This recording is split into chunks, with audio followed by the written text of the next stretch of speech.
Hello, I'm Lisa Greene. Welcome to our home, our meeting place in the beautiful Rocky Mountains. I'm so happy to be here today with you. I want to talk to you about being peaceful. How to stay in this wonderful place that's our true self 24/7. I started my spiritual journey about 25 or 30 years ago. And I started like everyone else in my mind trying to co-create my reality, but I could never find inner peace. I searched and I had this longing.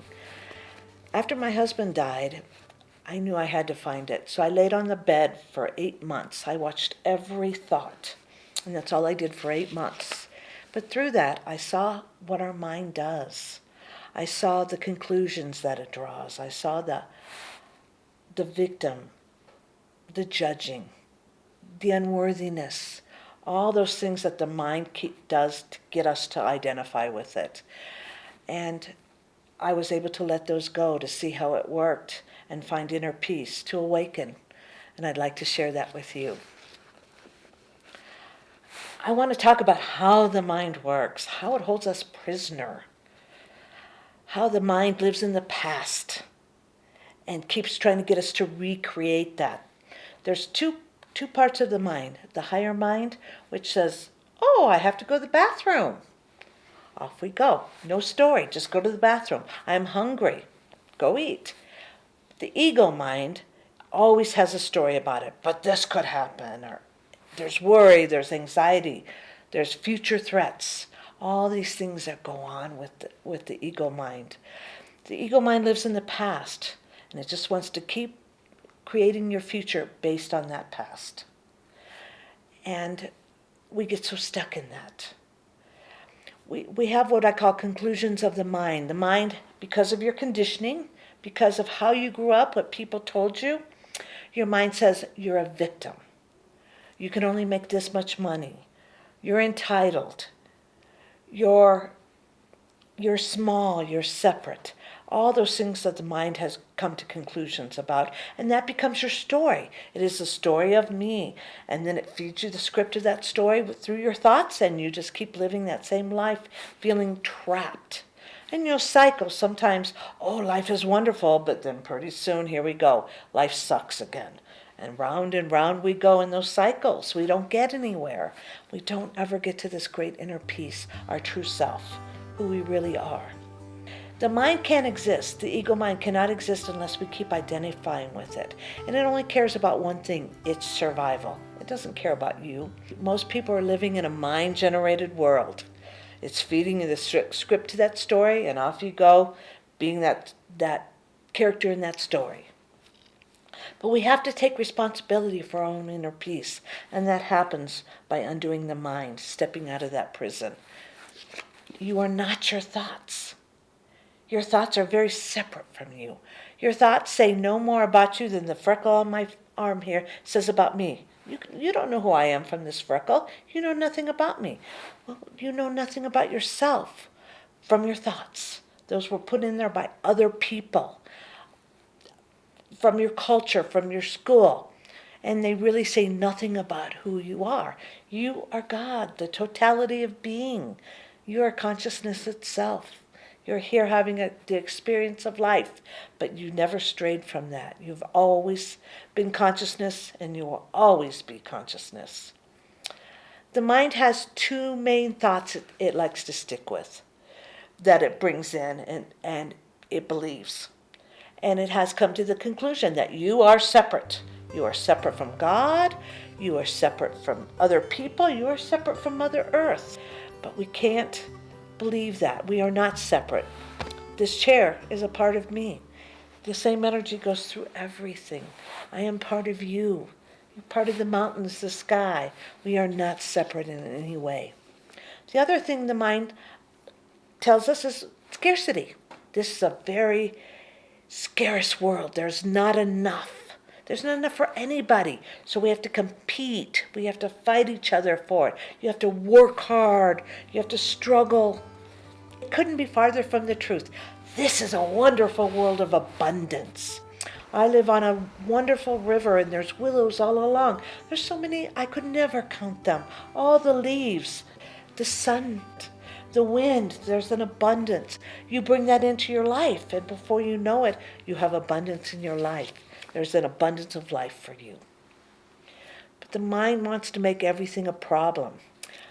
There are no real problems in life. The mind makes the problems with the stories it tells us. Oh, this could happen, or that, or oh, what if this happens? Future threats. That's the mind making problems. There are challenges in life, of course. There are challenges, but there are no problems. The problems are just what your mind is telling you, what it's making. Oh, this could happen. The dog made this mess. We have to learn that everything is perfect. You honor what is. If something's happening, it's supposed to happen. How do you know that? Because it's happening. It's perfect. Everything is perfect. Instead of your mind saying, this shouldn't happen, oh no, start looking at everything as perfect. And it may be something you like, it may be something you don't like. But your mind's going to react to everything. And the mind doesn't like most things because it wants you to identify with it. So instead, see it as perfect. It is what it is. And go with that. It will really change the way you see the world and your reality.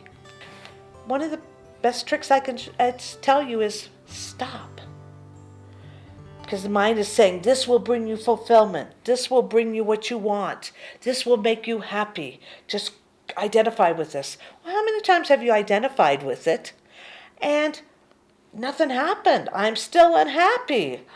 I went there for the 1,000th time, nothing happened. But the mind is always saying, just one more time. Go here, one more time. But it doesn't get you anywhere. Nothing happens with that.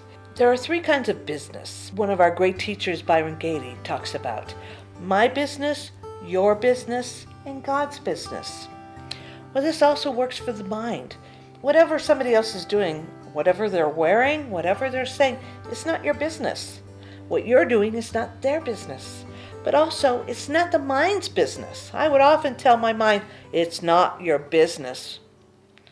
Just leave me alone. It is not your business. Get over yourself. You don't get to know what they're doing. You don't get to judge them. Get over yourself, mind. It's not your business. The business saved me many times because my mind I would just stop it with, it's not your business. And that's not my business. Oh, but it shouldn't be raining. That's God's business, not mine. But it's one of the mind's favorite tools to get you to identify. So just every time it happens, just say, stop. Stop. The mind doesn't know when you say stop what to do because you're not identifying. Oh, you're not recreating me. You're not identifying with me. Ah! And it's fun to just sit back and watch. But the more you just stop, you become the observer. And the observer knows those aren't my thoughts. They're only mine if I identify, and I don't have to identify. I'll just watch. And you watch, and you watch, and you watch, and you find there's nothing here I even want to identify with. So they can just go on by, and you can be in peace. The observer is always at peace. Another tool I like to use is with the mind, is the mind is always saying, oh, you're unworthy. You didn't do that right. You didn't make them happy. It's great at beating you up. So what I would say to the mind is, okay, come on, beat me up. I'm right here. Duke's up, beat me up. You're saying I didn't do it right? Beat me up. The mind just goes, oh, I don't know what to do with that. And it gets real quiet. So you hunt it down. It's hiding out up here. You just go hunt it down. Okay, I'm waiting. Beat me up.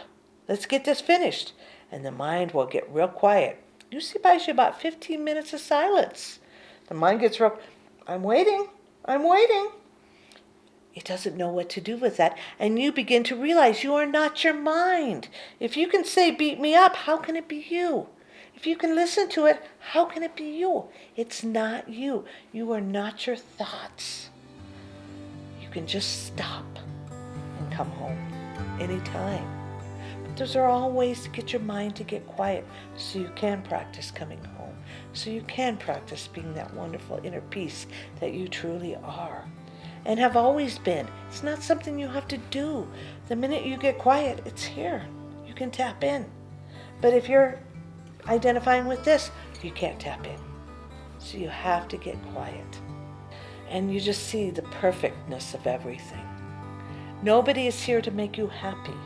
They are here to help you wake up. And our mind says, you should be making me happy. There's nothing out there that will make you happy. Happiness is a choice. If you want to be happy, get quiet. You'll instantly be quiet. Often I'll find that my mind is, and I would say, okay, mind, I'm not at peace. And I would forgive myself, I'm not at peace. Instantly I'd find out, oh my, I'm at peace. Because I got present and I looked and I just forgave myself so my mind couldn't beat me up, I would be at instant peace. It works every time. I'm not at peace. I forgive myself. I'm at peace. It works every time. So I hope you can use these tools and they will help you find that truth that you are. We are all really are one, and that peace is here with every one of us. And I hope that we can go on this journey more in the future together. Enjoy yourself. Namaste.